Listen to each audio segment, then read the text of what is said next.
Welcome back to Capital Conversation. I'm Marty Owings along with my co-host Paul Gardner. We're happy to welcome in Jim Tittle. He's a native Minnesotan currently working in the Twin Cities. He's an artist, photographer, and filmmaker, and he's got a project going on right now. It's a documentary on silica sand mining called The Price of Sand. Welcome to the program, Jim. Thank you. All right, good to have you tonight. All right, let's get this started. What led you to want to get involved in documenting this subject? In the beginning, I didn't want to document the subject. I mean, how exciting can sand be, right? I mean, well, maybe turns not out. really. Yeah, it turns out, yeah. Turns out more so. What happened was I grew up in Red Wing, Okay. and my mother still lives there, and my brother and his family still live there. Actually, just outside of town in Hay Creek Township. And about 2 years ago, just about exactly 2 years ago, we found out that the piece of land just down the road from my mother's house had been sold. My brother is a realtor.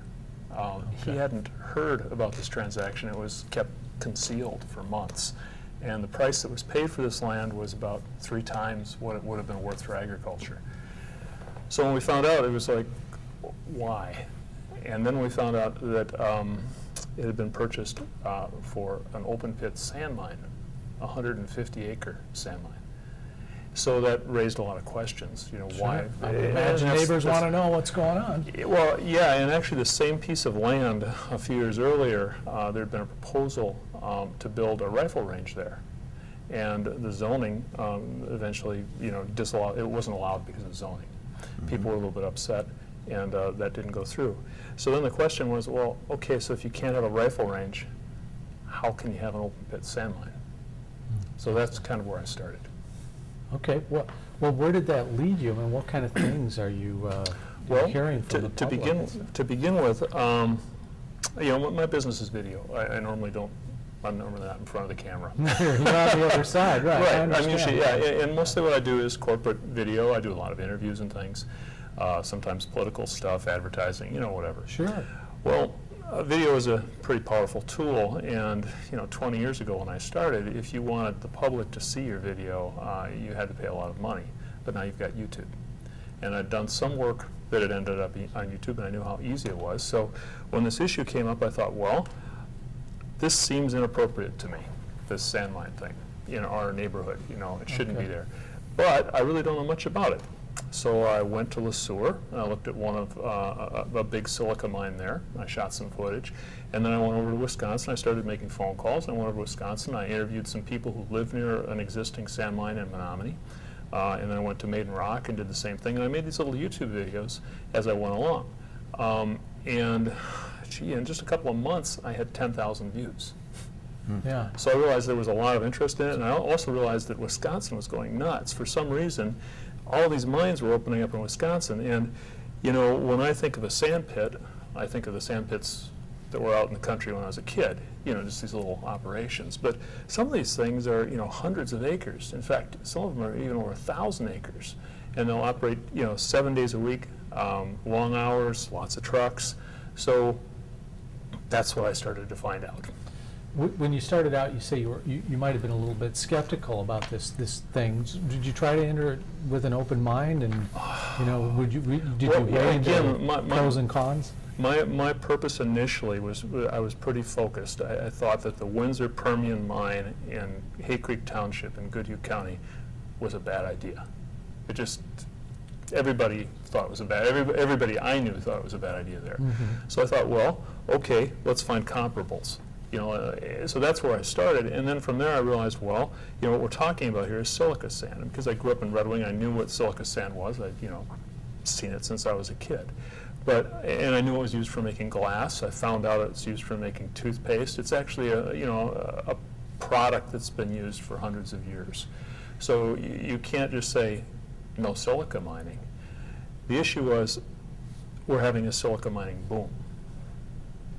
See what I mean? Yeah. So right. So as I went along, I realized, oh, this 150 acre mine in Hay Creek Township is on the edge of a boom. It's an indicator of something big that's happening just across the river, and is going to come here. And 2 years ago, when I started calling around and asking environmental organizations and government organizations, I called my senator. they're all like, oh, we don't know much about this, we really don't care. It wasn't, it was a non-issue. Well, they care now. In Wisconsin, though, when I went over the border to Wisconsin, an hour or two's drive, I found people who thought it was a really big issue and were really upset. So, what kind of end game do you see in that region? You say that silica sand's been used for all sorts of stuff, as you mentioned, but do you think people in that community are saying, now that they have some transparency through your images of what's going on there, are saying, well, we know it's going to, either it's going to happen and we need to do it right, or they're just saying, don't want to deal with it, get it out of here? Which community are you referring to? Where any of the communities in Minnesota that are dealing with sand mining, are people saying the end game we want is no more? Well, or do they it want really to do it depends on who smarter? you talk to. Okay. The interesting thing about the mining, first of all, is that, I'd seen, I think it was from last week, I saw a senator here had made a statement, and there was a video clip online. The senator had said that she considered silica mining to be agriculture. Well, Interesting. it's the antithesis of agriculture. Yeah. You're actually removing land. It's extractive. It's an extractive industry. And of course, we need mining, but the question is, where is it appropriate? I honestly don't think you can stop silica mining. I mean, we need it, but the question is, how do you control it so it doesn't ruin people's lives? In northern Minnesota, where they've dealt with mining and prospered from it for 150 years, maybe. Oh, I got to interrupt you there. Oh, okay. Wait a minute. You said prospered from it. Well, let me back up. What I have learned from people from places on the range is that when you have the boom, it's great, but when it's bust and people leave town, you're left with nothing. So it seems that they put in some structures and funds and things to say, we're going to extract as much value off of the revenue coming in there for when the times go bad. Do you think would you agree with that, and do you think there's some application in southeastern Minnesota for this? Southeastern Minnesota has a lot of other things going on. It has a strong and growing tourist economy. It has an agricultural economy. It has light manufacturing. It has all kinds of stuff. And the issue with the large-scale silica mining that we're seeing for frac sand is that it tends to displace things. Just the truck traffic alone. If you go stand outside just a moderately sized frac sand mine and just watch the truck traffic, you would be amazed. I mean, it really has a profound effect on people's real estate values, just other people using the roads, all sorts of things. Air quality, I mean, just the quantity of diesel fuel or diesel fumes from a frac sand loading facility would blow you away. Have you, Jim, looked at any of the comprehensive studies around the particulate matter in the silica dust and health effects? No. What I've done is I've gone and talked to people who live near mines, including people who have been having lung problems because of the dust. I've got one woman in my film whose doctor says, well, your asthma, which has just cropped up, is a result of a change in your environment. Well, the big change in your environment is they opened a silica mine across the road 2 years ago. Yeah.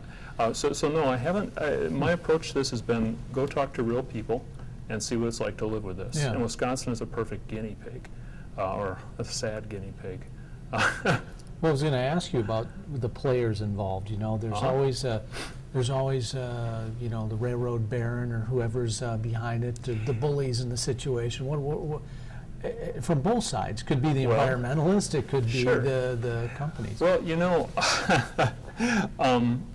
just to me, it's funny because pretty early on I got typecast as an environmentalist, and I do have. I mean, I kind of swing to that side, but I'm not like a professional environmentalist. I mean, I'm a filmmaker. You've got a button-down shirt. That's there you go. Whatever.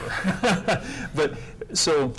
I'm betting it's 100% cotton. That's a divert. See, now we're deviating and my mind is wandering because I've been editing since 5 a.m. But what was your question again? Well, the players involved. Oh, the players involved. Who are we talking about? Who's doing this? Exactly. Interesting. Well, in the beginning, I think it was anybody who can. In fact, there was a mine over in Cooks Valley, Wisconsin. And Cooks Valley is kind of interesting. I've flown over Cooks Valley 3 times. I've shot some aerials and gone back and shot more aerials. And I've also driven over there and interviewed people. Big mines there in a fairly small area. Those mines one of those mines originally was a a dairy farmer, as I understand it, who was actually mining the silica as cow bedding. You know what that is? Sure, yeah. Instead of hay or instead of Right. straw, you use Exactly. sand. Yeah. Now, so it just happened, I guess, that he had the right kind of sand. And it turns out that preferred sands in Woodbury evidently needed more of it. You see, there's more to it than just digging out of the ground. You've got to process it before you can sell it as frac sand. So a lot of the value is in the processing and the shipping. So he cut some kind of a deal and started to ship it out to Woodbury. All these trucks are going there. But then other mines are opening up, nearby that, I don't know, they're shipping it other places. The point is, small operations like that, from what I've seen, probably won't be around that long. They're sort of a temporary fix. I've got a source, an industry source who's kind of a deep throat. I did an interview with him, and we had to conceal his face. And Cliff, you were there, weren't you? Yeah, yeah. It was a big kind of a. But the point is, his whole deal was he was in the sand and gravel business, and in fact, he's the third generation in that business. He's the typical small businessman in the sand business that, when they talk about this, you kind of envision some guy who has a gravel pit who's going to make a killing, right? This guy's got all the equipment, he's got all the contacts. In fact, he's even been going around helping buy land for these big companies. And when I first met him a year and a half ago, his plan was to take some of his gear, take out a lease on some land, and start his own little silica operation. Well, the last time I talked to him, he said, no, I can't do that. And it's because of the economies of scale, and the investment in equipment. The little guy can't get in. So where this is all going to settle out is big mines on railroads. As little trucking as possible, as big a facility as possible, and owned by very large companies. By very large companies, do you mean, let's say, the oil and gas companies, or are there lots of different layers? Little guys selling to middle-sized guys selling to big companies? They want to vertically integrate. As I understand, I'm not a business specialist. Okay. My dad was a businessman. I'm really not. I mean, I have one-man band. But I did. It's funny. Last summer, on the same day, in July, I got emails from Dallas and from Manhattan. And they were both emails from guys who were researchers for investment firms, big investment firms. And the guy in Manhattan had a phone number. And what they both wanted was, they'd found me online, and they knew I was making a documentary on frac sand mining. And they wanted inside information on the industry from me. Even though they knew I was on the ecological side of things, they wanted contacts. So I called the guy in Manhattan, and I said, what kind of, let's trade information. I gave him some sources, a few people I know that he could talk to. And his whole deal was, this is a bubble, I think, but I don't know. We traded stories for about an hour. And his big point, the big point I got out of it was companies like EOG. Do you know about EOG? EOG is Enron Oil and Gas.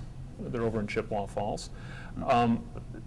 They are an oil company, but they also are now a sand processing company and a sand mining Remnants company. of the original Enron, of the Yeah. Sarbanes-Oxley Enron? Oh, yeah.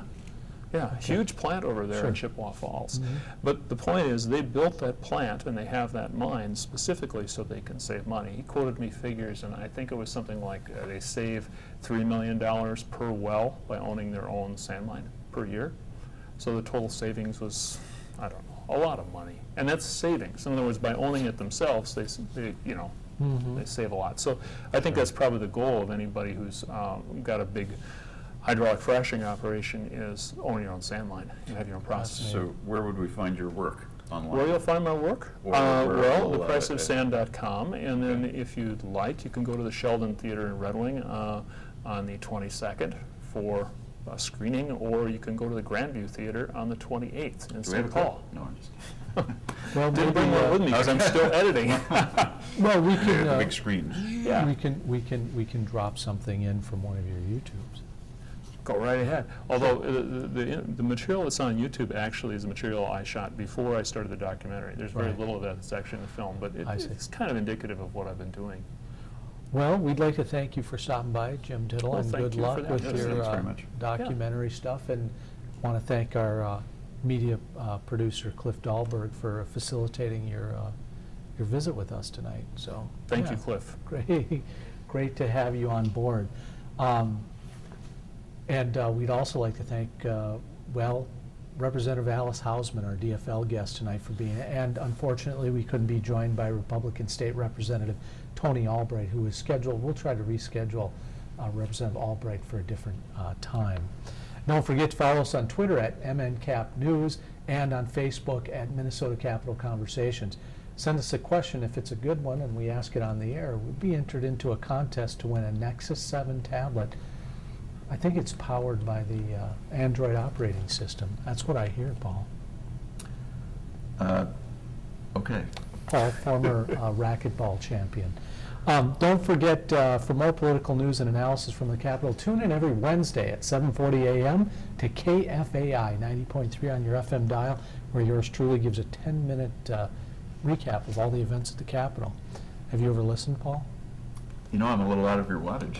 You're not, oh, geez, there we go. We That got to get a improves. bigger antenna.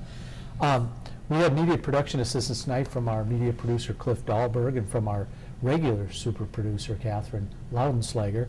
I'm Marty Owings for my co-host, Paul Gardner. We'll see you at the Capitol.